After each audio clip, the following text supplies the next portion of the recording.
ಪ್ರೀತಿಯುಳ್ಳ ದೇವಜನರೇ, ನಿಮ್ಮೆಲ್ಲರಿಗೂ ಯೇಸು ಕ್ರಿಸ್ತನ ಮಧುರವಾದ ನಾಮದಲ್ಲಿ ವಂದನೆಗಳು. ಶಾಲೋಮ್, ನಿಮಗೆ ಸಮಾಧಾನವಾಗಲಿ. ಈ ದಿನ ದೇವರ ವಾಕ್ಯದ ಜ್ಞಾನಕ್ಕಾಗಿರುವಂಥ ವಿಷಯ ದೇವರಲ್ಲಿ ಭರವಸೆ ಇಡು. ಅದಕ್ಕೆ ಆಧಾರವಾಗಿ ಕೀರ್ತನೆಗಳ ಗ್ರಂಥ 118, 8 ಮತ್ತು 9ನೇ ವಚನ. ಮನುಷ್ಯರಲ್ಲಿ ಭರವಸೆ ಇಡುವುದಕ್ಕಿಂತ ಯೆಹೋವನನ್ನು ಆಶ್ರಯಿಸುವುದು ಒಳ್ಳೆಯದು. ಪ್ರಭುಗಳಲ್ಲಿ ಭರವಸೆ ಇಡುವುದಕ್ಕಿಂತ ಯೆಹೋವನನ್ನು ಆಶ್ರಯಿಸುವುದು ಒಳ್ಳೆಯದು. ಈಗ ಓದಿಕೊಂಡಂಥ ಸತ್ಯ ವೇದದ ವಾಕ್ಯ, ಸತ್ಯ ವೇದದಲ್ಲಿ ಮಧ್ಯ ವಾಕ್ಯವಾಗಿದೆ.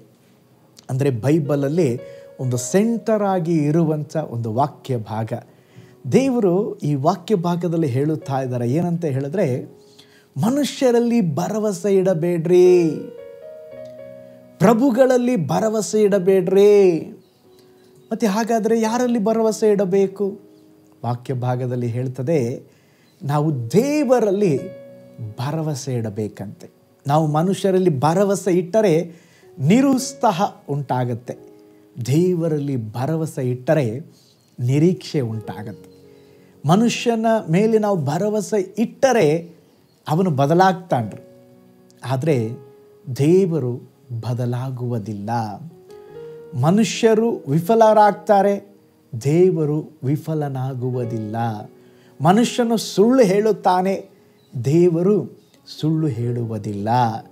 ಮನುಷ್ಯನು ಮಾತು ಕೊಟ್ಟು ತಪ್ಪುತ್ತಾನೆ, ದೇವರು ಮಾತು ಕೊಟ್ಟು ತಪ್ಪುವುದಿಲ್ಲ.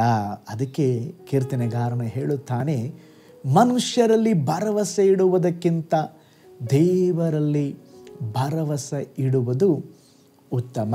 ನಾವು ದೇವರನ್ನ ಎಲ್ಲ ಸಮಯದಲ್ಲಿ ನಂಬಬಹುದು ರೀ. ದೇವರನ್ನು ಎಲ್ಲ ಸಮಯದಲ್ಲಿ ಆತುಕೊಳ್ಳಬಹುದು. ನಾನು ಜೀವಕ್ಕೆ ಜೀವ, ನಾನು ನಿನಗಾಗಿ ಜೀವ ಕೊಡ್ತೇನೆ ಅನ್ನೋರೆಲ್ಲ ನಮ್ಮನ್ನು ಬಿಟ್ಟು ಹೋಗ್ಬಿಡ್ತಾರೆ. ಆದರೆ ದೇವರು ಮಾತ್ರ ನಿಮ್ಮನ್ನು ಕೈ ಬಿಡೋದಿಲ್ಲ. ತಂದೆ ತಾಯಿಗಳು ನಿಮ್ಮನ್ನು ಕೈ ಬಿಟ್ಟರೂ ದೇವರು ನಿಮ್ಮನ್ನು ಕೈ ಬಿಡೋದಿಲ್ಲ. ಕುಟುಂಬಸ್ಥರು, ನಿಮ್ಮ ಒಡ ಹುಟ್ಟಿದವರು, ಸಹೋದರರು, ಸಹೋದರಿಯರು, ಅವರು ಸಹ ನಮ್ಮಿಂದ ದೂರವಾಗಿ ಹೋಗಿಬಿಡ್ಬೋದು.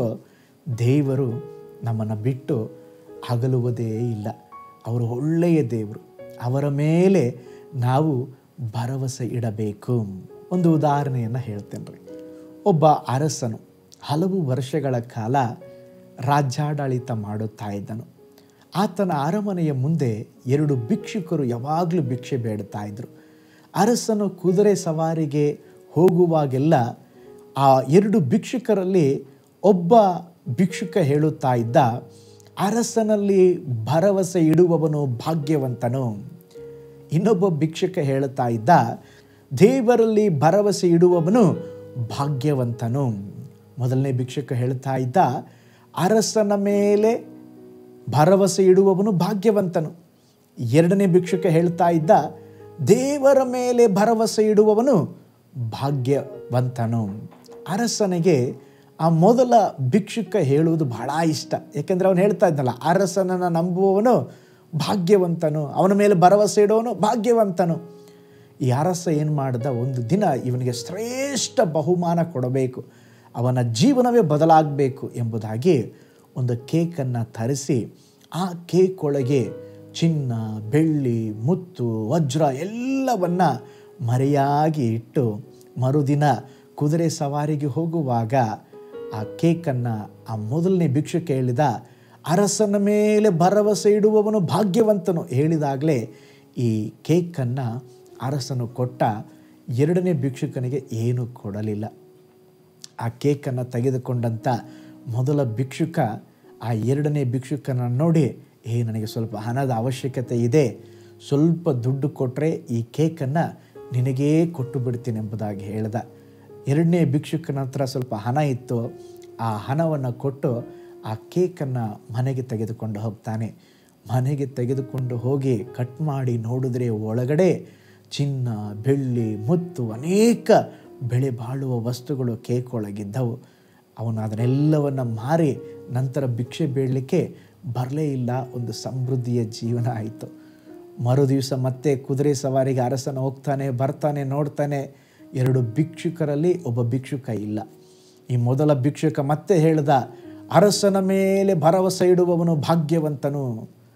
ಆಗ ಅರಸ ಕೇಳ್ತಾನೆ, ನಿನ್ನೆ ಕೊಟ್ಟಂಥ ಕೇಕ್ ಏನು ಮಾಡ್ದಪ್ಪ? ಅರಸನೇ, ನೀನು ಕೊಟ್ಟಂಥ ಕೇಕು ನಾನು ನನ್ನ ಪಕ್ಕದಲ್ಲಿರುವಂಥ ಭಿಕ್ಷುಕನಿಗೆ ದುಡ್ಡಿಗೆ ಮಾರಿಬಿಟ್ಟೆ. ನೀನು ಎಷ್ಟು ದುರಾದೃಷ್ಟನಪ್ಪ. ಆ ಕೇಕ್ ಒಳಗೆ ಎಷ್ಟೋ ಬೆಲೆ ಬಾಳುವ ವಸ್ತುಗಳನ್ನು ನಾನು ಇಟ್ಟಿದ್ದೆ. ಆದರೆ ನೀನು ಹೇಳಿದೆ ಅರಸನ ಮೇಲೆ ಭರವಸೆ ಇಡುವವನು ಭಾಗ್ಯವಂತನು. ನಿಜವಾಗಲೂ ಅರಸನ ಮೇಲೆ ಭರವಸೆ ಇಡುವವನು ಭಾಗ್ಯವಂತನಲ್ಲಪ್ಪ. ನಿನ್ನ ಪಕ್ಕ ಭಿಕ್ಷುಕ ಹೇಳ್ತಾ ಇದ್ನಲ್ವಾ, ದೇವರ ಮೇಲೆ ಭರವಸೆ ಇಡುವವನು ಭಾಗ್ಯವಂತನು. ಅವನು ಭಾಗ್ಯವಂತನಾಗಿ ನಾನು ಕೊಟ್ಟ ಕೇಕ್ ತೆಗೆದುಕೊಂಡು ಅದನ್ನು ಮಾರಿ ಇವತ್ತು ಅವನು ಚೆನ್ನಾಗಿದ್ದಾನೆ. ದೇವರ ಮೇಲೆ ಭರವಸೆ ಇಡುವವನೇ ಧನ್ಯನು ಎಂಬುದಾಗಿ ಅರಸನು ಹೇಳಿದಂತೆ. ಪ್ರೀತಿಯುಳ್ಳ ದೇವಜನರೇ, ಈ ಲೋಕದಲ್ಲಿ ಅನೇಕ ಪ್ರಭಾವ ವ್ಯಕ್ತಿಗಳು ನಮಗೆ ಗೊತ್ತಿರಬಹುದು, ದೊಡ್ಡ ದೊಡ್ಡ ವ್ಯಕ್ತಿಗಳಿಗೆ ಗೊತ್ತಿರಬಹುದು. ಆದರೆ ದೇವರ ವಾಕ್ಯ ಹೇಳ್ತದೆ, ನಾವು ಮನುಷ್ಯರಲ್ಲಿ ಭರವಸೆ ಇಡಬಾರ್ದಂತೆ, ದೇವರಲ್ಲಿ ಭರವಸೆ ಇಡಬೇಕಂತೆ. ನೀನು ದೇವರಲ್ಲಿ ಭರವಸೆ ಇಡುವಾಗ ನಿನಗೆ ಅವಮಾನವಾಗೋದಿಲ್ಲ, ನಿನ್ನ ಲಜ್ಜೆಪಟ್ಟು ಹೋಗೋದಿಲ್ಲ. ದೇವರ ಮೇಲೆ ಭರವಸೆ ಇಡುವವರ ಜೀವಿತಗಳು ಯಾವಾಗಲೂ ಆಶೀರ್ವದಿಸಲ್ಪಡ್ತದೆ. ಹಾಗಾದರೆ ಸಹಾಯಕ್ಕಾಗಿ, ಶಿಫಾರಸ್ಸಿಗಾಗಿ ಮನುಷ್ಯರ ಮೇಲೆ ಭರವಸೆ ಇಡದೆ ದೇವರ ಮೇಲೆ ಭರವಸೆ ಇಡ್ರಿ. ನಿಜವಾಗ್ಲೂ ನೀವು ದೇವರ ಮೇಲೆ ಭರವಸೆ ಇಟ್ಟರೆ ನಿಮ್ಮ ಜೀವಿತ ಆಶೀರ್ವದಿಸಲ್ಪಡ್ತದೆ. ದೇವರ ಮೇಲೆ ಭರವಸೆ ಇಡೋಣ, ಜೀವಿಸೋಣ, ಪ್ರಾರ್ಥಿಸೋಣ. ಪರಲೋಕದಲ್ಲಿ ವಾಸ ಮಾಡುವ ನಮ್ಮ ತಂದೆಯಾದ ದೇವರೇ, ಈ ಸುಂದರವಾದ ಸಮಯಕ್ಕಾಗಿ ಸ್ತೋತ್ರ. ನಿನ್ನ ಮೇಲೆ ಭರವಸೆ ಇಡುವವನು ಭಾಗ್ಯವಂತನಪ್ಪ. ದೇವರೇ, ನಮ್ಮ ಜೀವಿತದಲ್ಲಿ ಅನೇಕ ಸಾರಿ ಮನುಷ್ಯರ ಮೇಲೆ ಭರವಸೆ ಇಟ್ಟು ಸೋತು ಹೋಗಿಬಿಟ್ಟಿದ್ದೇವೆ.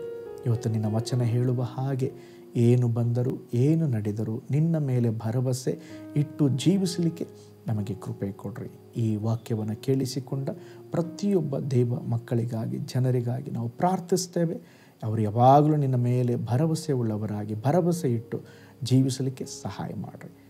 ಈ ವಾಕ್ಯವನ್ನು ಕೇಳಿಸಿಕೊಂಡ ವೀಕ್ಷಿಸಿದ ಎಲ್ಲ ದೇವ ಮಕ್ಕಳನ್ನು ಬ್ಲೆಸ್ ಮಾಡಿರಿ.